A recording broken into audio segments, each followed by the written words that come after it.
As COVID-19 vaccinations become more widely available, many first responders and at-risk populations are getting vaccinated. But as 13 News reporter Natalie Wattis reports, there's one group of professionals in Ohio that feels they've been overlooked. Natalie? Yeah, Rob, Marilee, when you think of the frontline workers of this pandemic, you think of doctors, nurses, paramedics, etc. And all of those groups have been well represented in the first phases of vaccine distribution. But there is one group of frontline workers which has been left off the list in Ohio, and it's fighting to be recognized and protected.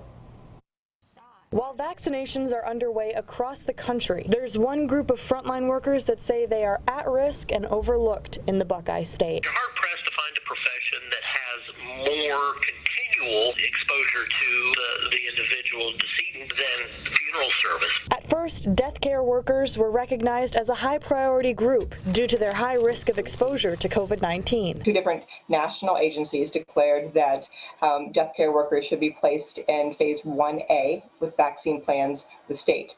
Then we determined that the states would make those decisions. And that's when many states left funeral home professionals off the list. It was a huge oversight on somebody's part. The West Virginia Funeral Directors and Crematory Operators Association managed to get back on the list after lobbying the governor. The governor's office acknowledged the fact that if the funeral personnel play in the role of the deceased. Nearly 400 of the 700 death care workers over 50 in the Mountain State have been vaccinated. Ohio has not been as successful in this endeavor. As of today, we still do not know where we will be identified in vaccination plans. Ohio is one of 8 states in the country that we are aware of that have not communicated the full plan. Which is concerning because of the high risk of transmission from not only the deceased, but their loved ones. The concern about the risk of transmission of COVID-19 to the employees here at Slack and Wallace Funeral Home was so great, they actually went out of state to get their vaccinations done. Kentucky